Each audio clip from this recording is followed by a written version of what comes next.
Hello and welcome to my channel, and welcome to this series called Cosy Ghost Stories. Telling chilling tales by fire has been around for millennia, and this channel aims to keep up that tradition, if somewhat a little differently. So if I were you, I would grab yourself your favourite drink, turn down the lights, and settle in for some cosy ghost stories.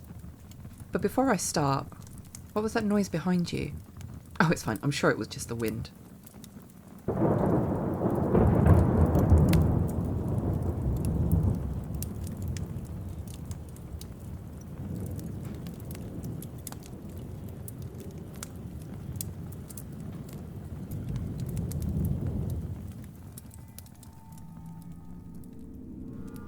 So these ghost stories that I'm about to read to you come from users on Reddit, but it was included in an article by BuzzFeed. I'll leave a link to the article in the description below if you want to take a look for yourself. So the first story I'm reading today is from user Oh So Easy. I was visiting my mother after my dad died. She went shopping with her sister and left me alone in her house. I heard my dad as plain as day up in his room. He got up from his computer chair, walked over to the door and opened it. He walked down the stairs and stood on the last step for a few seconds, before walking back up to his room and closing the door. I was probably 5 feet from him in the living room. I just froze. It scared the hell out of me. Needless to say, I was a believer after that. This next story comes from Old Man Enoch. I worked at a public pool. At night, I would work alone after hours cleaning the building and the pool. One night, around 2 a.m, I was cleaning the changing rooms. The pool had been closed for 4 hours at this time. So suddenly, I hear the sound of a child's laughter and bare feet running around the pool deck. I go out and scan the area. There's nobody in sight. The doors are all closed and locked. There is nowhere a kid could be hiding. There are no wet footprints on the pool deck. I recheck the doors and the security monitors. I'm the only person in the building. It was unsettling. This next story comes from Long Face Pub. My girlfriend's grandfather's ashes were on a little shelf in the living room, right next to a very solid and heavy angel statue. One weekend, she and I were fooling around on the living room couch, and out of the corner of my eye, I see the angel statue fly off the wall, accompanied with a deep grunt. We both stood there in shock, and after a few moments, I asked if she had heard the grunt sound as well, to which she agreed. Later that night at dinner, we told her parents what happened, leaving out the naughty bit obviously, and Megan's younger sister burst into tears, saying she had seen a dark figure at the foot of her bed the last couple of nights, but didn't want anyone to think she was crazy. After that day, I was a believer. This next story comes from Twig Snapper. My uncle's house out in a very eastern part of New York was said to be haunted because the family that used to own it in the 1800s decided not to give it to the stableman and sold it instead. My uncle's friend and her sister stayed over one night, and the friend noticed a maid bringing towels down the stairs when she woke. She saw the maid again, bringing what looked like a percolator down the stairs. She was so impressed by my uncle hiring staff. He is a neurologist in NYC, so he had a habit of spending a little bit extra. She went back to bed and woke up and later came downstairs to see my uncle and his friend chatting. She asked where the maid had gone and thought that the maid was cooking breakfast. My uncle had no idea what she was talking about and asked what she looked like. The sister explained and he laughed, walked her to the living room and pointed to an old picture. She said that was the woman. My uncle replied, "Yeah, she's been dead for about 100 years. This story comes from Starting Over Against. My grandparents have a helpful ghost. Their house was built in the 1860s, and they've lived in it since the late 1960s. In an intense burst of procrastination one day, I looked up every mention of their address in their town's online newspaper archives and found out that the family that built the house had a daughter who grew up there, never married, and took care of her widowed father until she died of old age. So I figured the helpful ghost is just the daughter continuing to take care of people like she did for her entire life. Over the years, various family members have heard the vacuum cleaner turn on its own, and clothes and towels that were dropped on the floor before bed have been folded and placed at the foot of the bed by morning. This story comes from CT Diabla. We had ghosts in an old house that I lived in as a child. while being home alone, I could hear sweeping downstairs. Also the tinkling of china and crystal from the dining room. It sounded like a party was happening, and you could hear a Victrola. I walked downstairs and it all stopped. This story comes from Weekly Pie.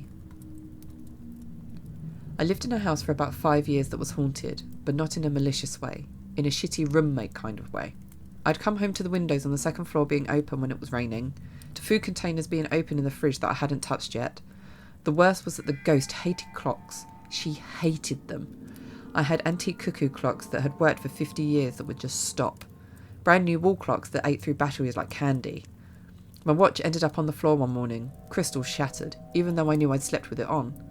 The one that pissed me off the most was that I got a brand new Kit Kat clock for Christmas, and the bitch threw it off the wall. I was cooking, and out of the corner of my eye, I saw the cat freaking fly. Turned around and it was across the kitchen. Broken. It was brand new. Man, she was a bitch. This one comes from Much YZ. I lived in an old haunted house in college. Things got so weird that everyone moved out except for me and one roommate. Here's a few. I woke up at 3 a.m. because my roommate's door kept opening and slamming shut. From bed, I yelled for him to stop, only to realise I was the only one home that weekend. As soon as I yelled, the slamming stopped, but the hippie beads I had hanging outside my closed door began to sway perfectly, yet violently, against the doorframe for half an hour while I debated if I should pop out my air conditioning unit and jump out the window. I laid in the fetal position in bed until it stopped. Another time, I woke up at 3 a.m, alone again, hearing the Nintendo on the back porch playing loudly. I figured a drunk kid came in and started playing.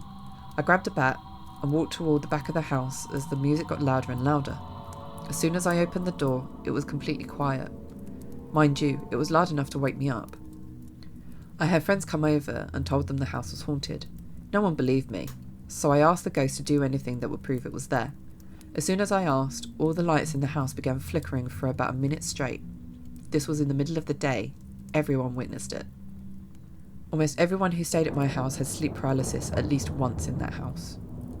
Every time something spooky happened, the house would smell like old lady flowery strong perfume. This house had a door built into the flooring that led to the basement. We always had a rug covering it up so no one knew it was there. Things would constantly go missing in the house and turn up in the basement. This house had a coal chute from when it was heated by coal back in the day. Missing stuff would always be placed on the chute for us to come and get. My roommate had some issues. Once while playing video games late at night, he saw mist kind of hovering from the kitchen and then move into the bathroom. The bathroom had a trapdoor that led to the attic. That's where we figured the old lady ghost used to like to hang out. Roommate was up late. He went to go lock the doors and turn off the lights. When he turned his back on the room and walked to the door, someone breathed into his ear. Ha! He thought it was me. I was sleeping. He turned around, pissed himself and ran to his room. He was too afraid to come out and turn off the lights and TV.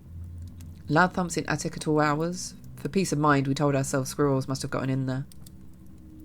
Voices would wake us up in the middle of the night. I spent many mornings on the front porch waiting for the sun to come up before I went back into the house.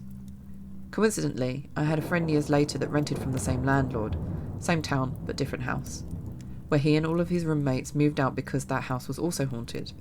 I didn't think it was too weird until he was telling me that when all of the weird stuff happened, it was accompanied by an old lady flowery stanky perfume. Also, a lot of people had sleep paralysis in that house as well. This story comes from Beware of Horses. I had a one-bedroom apartment once, and as soon as it got dark enough outside, this old dude would walk from the bedroom to the bathroom all night. I would have to warn people the first time they came over, you were going to see a ghost. Mid-conversation, people would stop talking and be like, "Holy shit, I just saw a ghost!" "Yeah, no shit, I warned you." One time I was in the bathroom when he attempted to walk in and just dissolved into a mist that dissipated very quickly. My current house I share with my wife is a 3-bedroom, and we sleep on a futon in the living room because the ghosts in this house are chain smokers in the main bedroom. We wake up every night between 3 and 3:30 a.m. if we sleep on the second floor, coughing our lungs out because the room is full of cigarette smoke.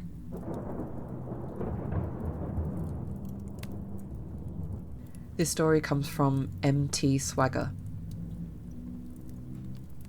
I watched one of our cats being pulled backward, about 5 feet by her tail. She was walking through the dining area and suddenly was sliding backward, as if someone was pulling her by the tail. Only there wasn't anyone. She freaked out and tried to run, but couldn't immediately, as something held on for a brief second before letting her go. I tend to think that was the handiwork of a 4 or 5-year-old girl ghost who hangs out, and she just wanted to play with a kitty.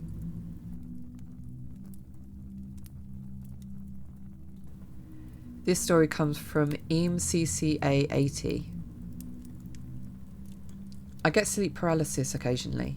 It usually feels like someone has me by the throat and is pushing me into the bed. I've never seen the crazy demon that people talk about seeing though.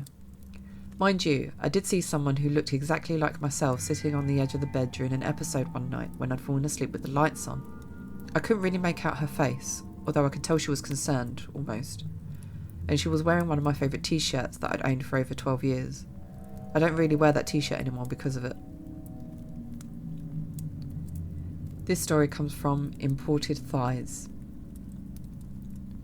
Closest I've got to a haunted house is a haunted room. I used to sleep on the second floor, the bottom one being the first, and my sister in the attic. She used to have sleep paralysis often. Then she moved out and now I have her old room. She no longer has sleep paralysis, but I do.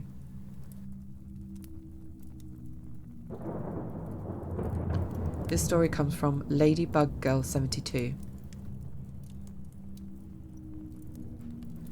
I don't remember this myself, but my parents say that when I was young, I would run into their room crying because a man was in my closet.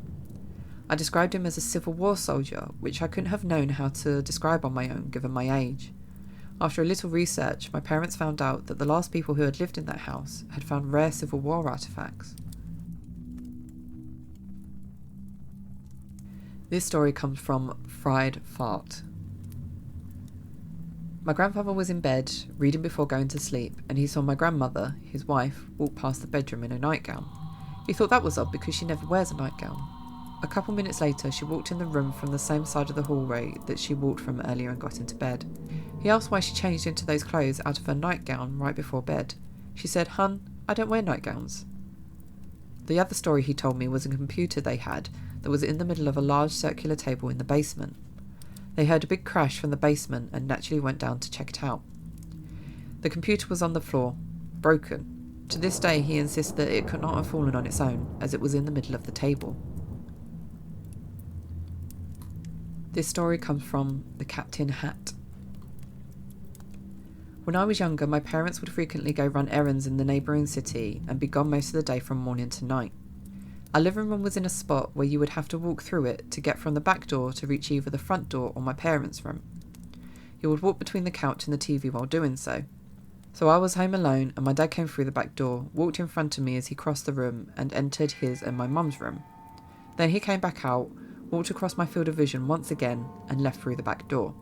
He didn't look at me, look at the TV or really do anything besides walk across the room in both directions. When I asked him what he came home for or if he'd forgotten something, he honestly had no clue what I was talking about. They were an hour and a half away, and coming home for something they forgot would not have made much sense. He was also wearing different clothes when I spoke with him compared to what I saw him in earlier. Such a strange experience, and I only saw it that one time. And this last story comes from Juan Carr. My wife claims she also had a doppelganger event with her brother. She said that she was pissed off at him because he didn't walk the dog, so she was taking the dog out when she ran into her brother downstairs in the building lobby or parking lot, and he was with a friend she never met. Her brother asked her for the house keys, and she said no because she was mad at him. He told her he was thirsty, and she walked away. When she got back home, he was not anywhere. As soon as she walked in, she got a call from a hospital that her brother was having an asthma attack and wanted her to go and keep him company. What freaks her out the most is thinking, what would have happened if I would have given him the keys? Would they have gone through his hands or what?